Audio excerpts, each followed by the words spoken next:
Si on peut atteindre juin-juillet de cette année, ça va être la plus longue hausse qu'on a jamais vue.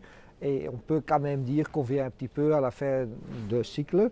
Et ça veut aussi dire que notre comportement vis-à-vis des actions et des classes d'actifs doit être un petit peu différent probablement. Ça veut dire ajouter peut-être un petit peu de l'or, qui fait assez bien dans 2017 aussi, mais qui va vraiment protéger les portefeuilles en cas d'accident. Et on pense que ça peut continuer, mais peut-être c'est le moment pour quand même switcher un petit peu des actions de croissance vers les actions de valeur.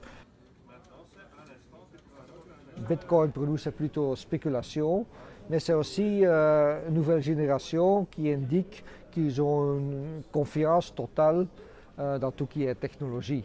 Et ça me fait peur un petit peu parce qu'on peut discuter le Bitcoin, sa valeur, et ça peut aller à 100 000, on ne sait jamais ce qui se passe, mais ce n'est pas une devise, parce qu'une devise doit être stable. L'idée de Bitcoin était d'être une devise alternative, mais ça se comporte comme une action Internet pour le moment. De l'autre côté, il y a beaucoup de discussions parce que ça consomme beaucoup d'énergie. Et ça, c'est un élément qui joue, et je pense qu'il va jouer aussi en 2018 et après.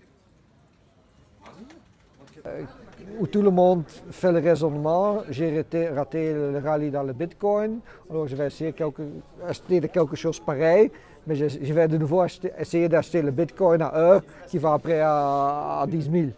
Et ça, c'est le raisonnement qui vient toujours. C'était aussi la même histoire avec les actions Internet en 2000. On ne pouvait plus acheter les Amazon et autres parce qu'ils étaient trop chers, mais je vais essayer de me lancer sur quelque chose de petit. Et ce n'est pas toujours une bonne idée.